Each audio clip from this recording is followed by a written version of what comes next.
There were three things everyone could tell you about David.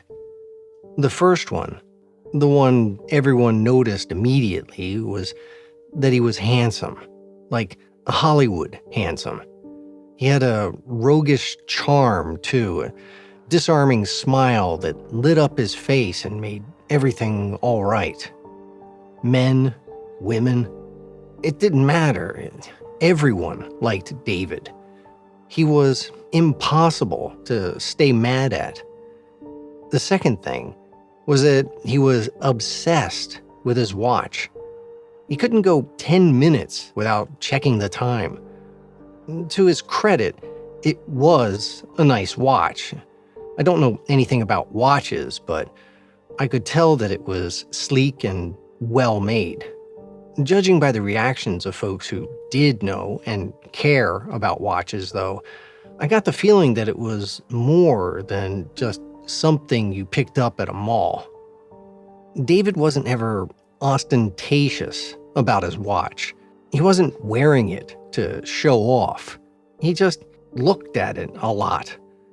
Folks commented on it sometimes, asking him if there was somewhere he had to be, that sort of thing. David always just shrugged and said he had no internal clock and he liked to know what time it was. Then he'd grin and everyone would grin along with him. David's grin made you feel like you were in on a joke with him. Something secret from everyone else. Charisma, like I said. The third thing everyone knew about David was he knew a shortcut. It didn't matter where he was or where he was going. He knew a shortcut. Going to the movies? Dave would meet you at the theater. He knew a shortcut. Friend's housewarming party. See you there. He knew a shortcut. Interstate road trip to the middle of nowhere. David knew a shortcut. The damnable thing was that he was always right, too. No matter where we were going, David would be there first, leaning on his car, waiting for us, or already inside. He was never a jerk about it. He'd even explain the shortcuts if you asked. It's just that they never seemed to work out for anyone but him.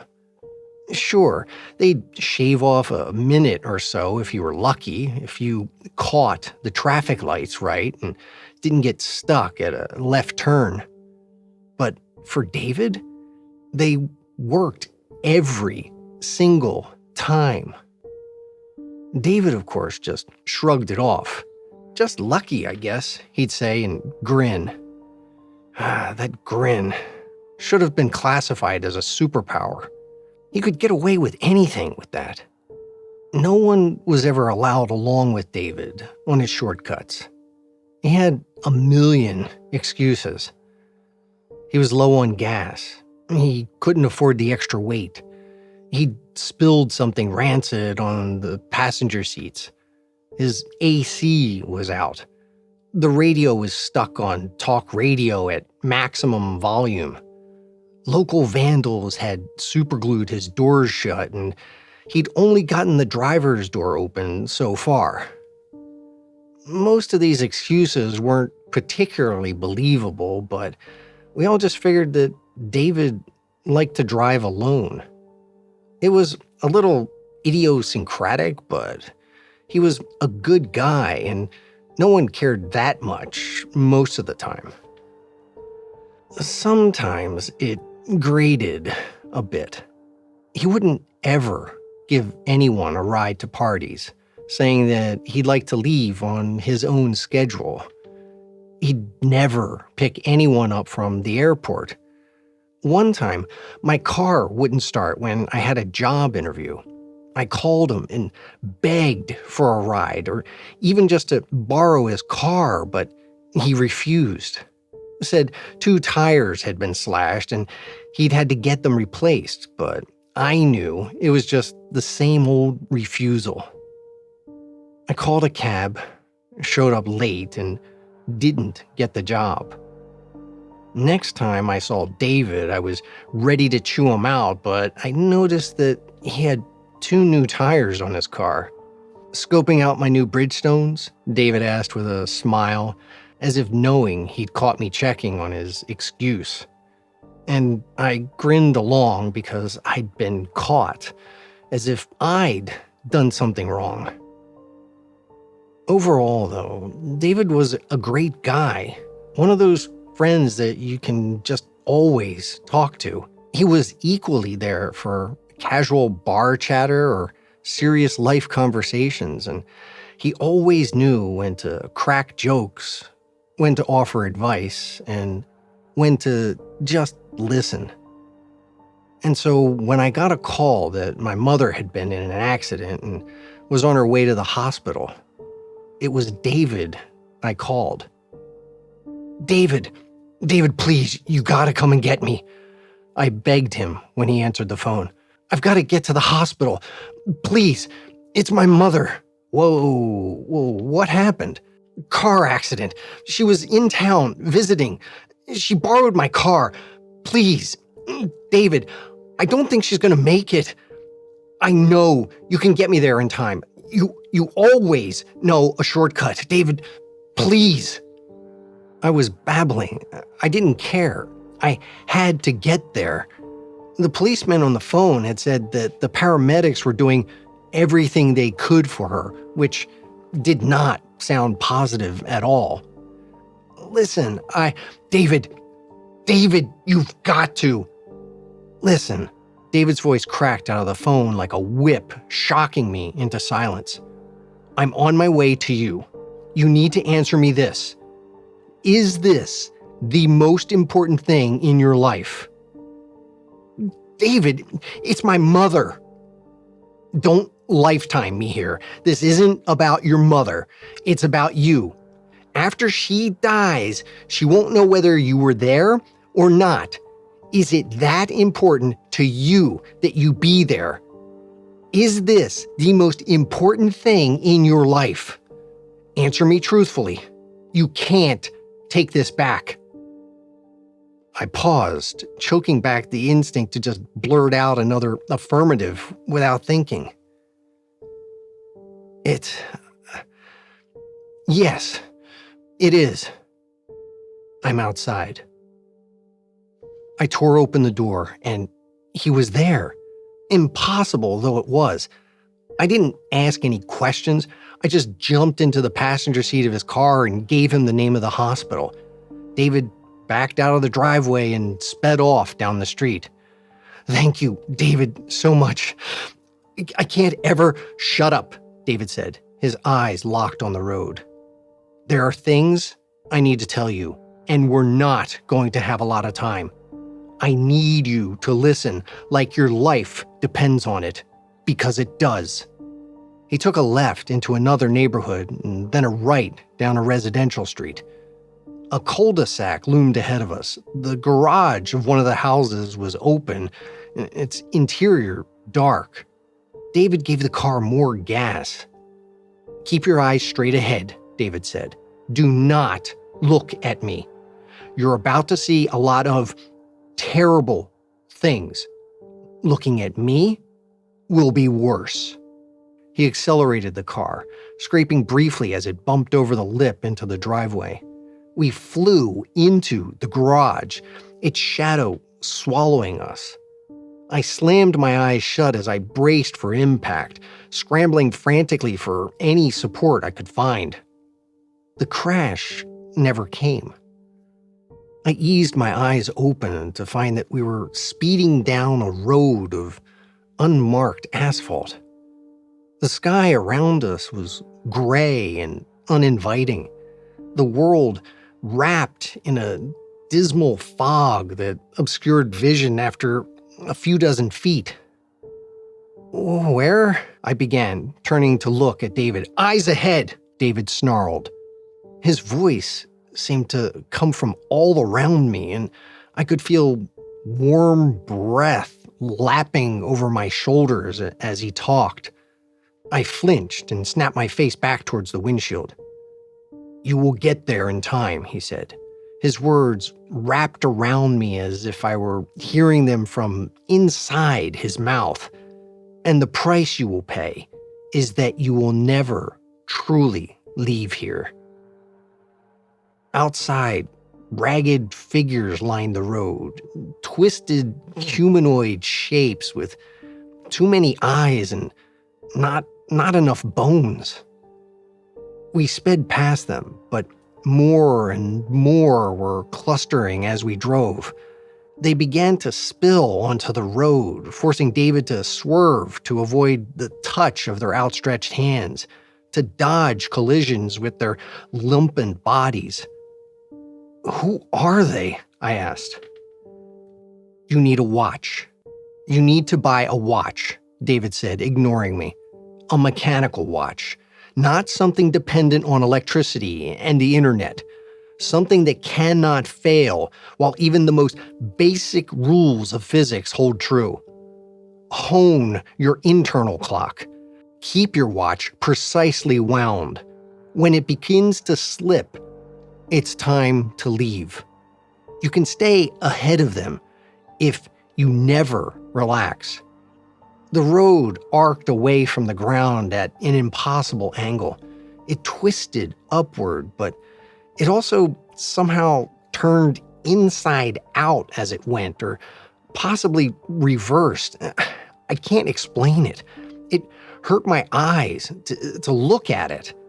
When I closed them, it left afterimages on my mind. Dancing spots of corrosion burned into my thoughts. I felt the car lurch through the twist. I heard David hiss. Felt the sibilance in my entire body like a tongue. I kept my eyes shut and tried not to think of what I had seen. The car steadied. David resumed speaking as if nothing had happened. "This is the last time I'll see you. 2 in one place brings them sooner and in greater force. It's unsafe." Although his voice was all around me, it became difficult to hear him. A faint, shrill piping was growing in my awareness. Quiet though it was, it somehow managed to drown him out. I pictured the pipers, mad, capering shapes hurling themselves through an insane dance, forms I had never seen before nor wanted to again. I opened my eyes and they were surrounding the car just as I had pictured them. Their faces were warped and monstrous. Their eyes bled secrets and insanity. Their pipes were alive, moving to their own music. I felt the urge to unbuckle my seatbelt, open the door, and join them. The fog ahead of us darkened, tightening in around us. The pipers fell away, their dance carrying them off to unseen mysteries. I started to crane my head to follow them, but I felt David's rank breath on my neck and managed to keep my gaze forward. The light fled from the world around us, pitching us into utter darkness. For an instant, everything was gone. I could not hear David. I could not feel the car. My mind still sagged under the impossibility of the road, and I wondered what had happened to me as I bent through it. Was I now one of the formless things abandoned by the roadside? Would I take up my place among the pipers? And then we were careening down a cement ramp, tires shrieking in the echo chamber of the hospital parking garage. David slid to a halt just outside the elevator. "Go," he said. "You're in time." I tumbled out of the car, turning back to look at him. He was normal, looking just as he always had. No sign of whatever I had felt in the car. He gave me a small wave as he leaned over to pull my door shut. "It's been good knowing you," David said. He gave me his trademark grin. "Good luck." The elevator ride took eons. The wait at the front desk while they located my mother was an eternity. There was a doctor there when I arrived saying something, but I didn't hear him. I knelt at her bedside and took her hand. The tubes connected to her alien under my grasp. "I'm here." She saw me. She smiled. She said my name. And then she died. The machines screamed. The doctors and nurses rushed around, wheeling my mother away. I just sat there, and they let me sit. After a while, I felt someone else enter the room. They approached slowly, as if worried about disturbing me. "What do you need?" I asked, not looking up. There was no answer, except the shuffling of feet as they drew slowly closer. "Do you need—" Fear drove me to my feet as I looked up to see one of the ragged figures from the road advancing on me. My chair tumbled away behind me, crashing to the ground as I staggered away. The thing spoke not a word as it approached. It merely reached out as it drew near, its rubbery fingers grasping plaintively for my flesh. I threw medical supplies, furniture at it, but nothing slowed its steady progress. I tore open a door at the back of the room, but it was only a small closet. I was trapped, pinned. The creature blocked my exit. In desperation, I crammed myself into the closet, hoping to at least buy another few moments. I could still hear its soft footsteps outside, though they were nearly drowned out by the hammering of my heart. And then, quietly, I heard another noise, subtle, drifting in on a faraway wind, but there. The sound of piping. There was a slight motion behind me, not of something in my space, but of space itself. I thought of the painful inversion of the road, and I smiled. I stepped deeper, down, through an indescribable path. The walls unfolded around me, and I began to run. I knew a shortcut.